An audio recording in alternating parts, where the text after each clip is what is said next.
नमस्ते बेटा। नमस्ते आंटी। आप कौन? मैंने आपको पहचाना नहीं। बेटा, तुम मुझे नहीं जानती। क्या आपके यहाँ कुछ काम मिल जाएगा? माफ कीजिएगा आंटी जी, हमारे यहाँ तो कोई काम नहीं है करने को। कोई बात नहीं बेटा, मैं कहीं और देखती हूँ, शायद कहीं काम मिल जाए। आंटी, आपकी तबीयत ठीक नहीं है क्या? बस थोड़ी सी कमजोरी है, मैं ठीक हूँ। आंटी, आप अंदर आइए, पानी पी लीजिए। नहीं नहीं बेटा, मैं ठीक हूँ। आंटी प्लीज, आप 5 मिनट रेस्ट करके चले जाना। ऐसा ना हो कि आपको रास्ते में चक्कर आ जाए।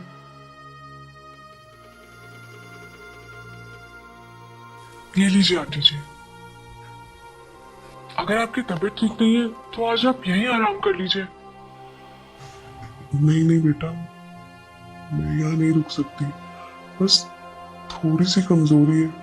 वो क्या है ना, 2 दिन से कुछ खाया नहीं है। क्या?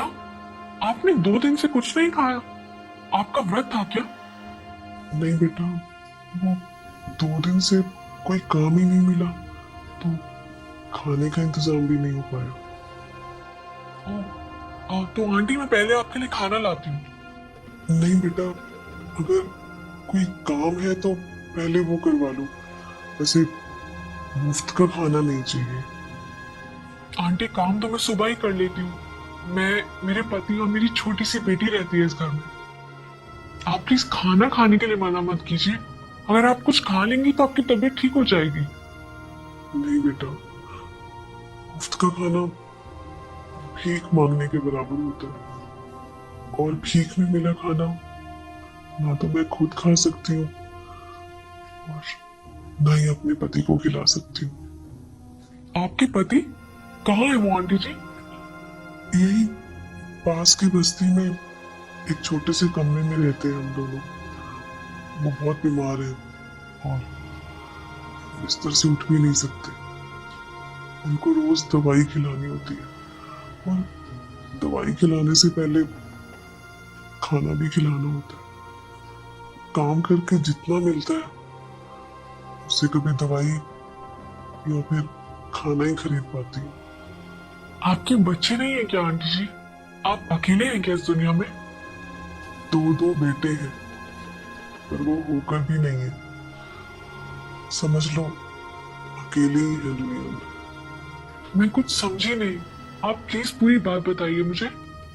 जब बच्चे अपनी जिम्मेदारी से मुंह मोड़ लेना, तो उनका होना या ना होना एक बराबर है। बड़ा बेटा विदेश में है और छोटा बेटा इसी शहर में है, बहुत बड़ा वकील है। सबको इंसाफ दिलाता है, पर अपने ही माँ बाप के साथ नाइंसाफी कर रहा है। उसकी हाई स्टैंडर्ड लाइफ में हमारी कोई जगह ही नहीं है। जिस बाप ने उसे इस लायक बनाया, उसके ही बीमार होने पर उसे घर से बाहर निकाल दिया। उसकी दवाई पर खर्च करना फिजूल खर्ची लगता है उसे। जब कभी बचपन में रोता था ना, माँ ही उसे चुप कराती थी। और अब उस माँ की बातें उसे उपदेश लगती है। मेरे बोलने से उसे और उसके परिवार को बहुत दिक्कत होती थी।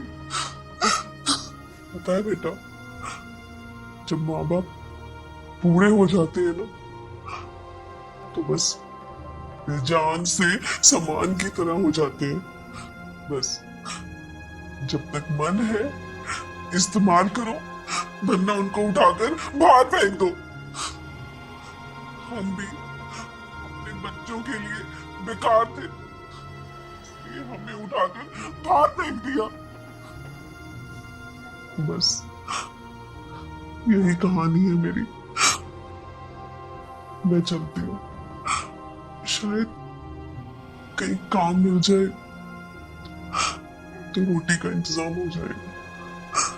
रुकिए आंटी जी, मैंने अपने माँ बाबा को बचपन में ही खो दिया था, और मेरे पति के भी माँ बाबा नहीं है। हम दोनों ही अनाथ हैं। क्या आप हम दोनों की माँ बनेंगी? तुम्हारी माँ? आजकल तो अपने बच्चे ही नहीं पूछते, अब तो खून के रिश्ते भी पराये हो गए हैं और तुम मुझ अनजान से रिश्ता बना रही हो। आंटी जी, खून के रिश्ते का तो मुझे नहीं पता, लेकिन आज से आप हमारी हैं। आप हम दोनों की माँ हैं। और देखो, अंदर आपकी नातिन भी आपको आवाज लगा रही है। तो क्या आप हमारी बिटिया की दादी और नानी बनेंगी प्लीज? नहीं बेटा, देखो आंटी, अब आप हमारी माँ हैं, आप अपने बच्चों को ही मना करेंगी क्या? और वैसे भी मैं आपको फ्री में खाना नहीं खिलाऊंगी, आप रोज मेरी बिटिया को खिलाएंगी और मैं आपके लिए और बाबा के लिए खाना बनाऊंगी। जब आप हमारी बेटी को खिलाएंगी तो ऐसे आपको काम मिल जाएगा और मेरी बेटी को दादी नानी का प्यार। प्लीज ना माँ, आप अपनी बेटी की इतनी सी बात नहीं मानेंगी? ठीक है बेटा,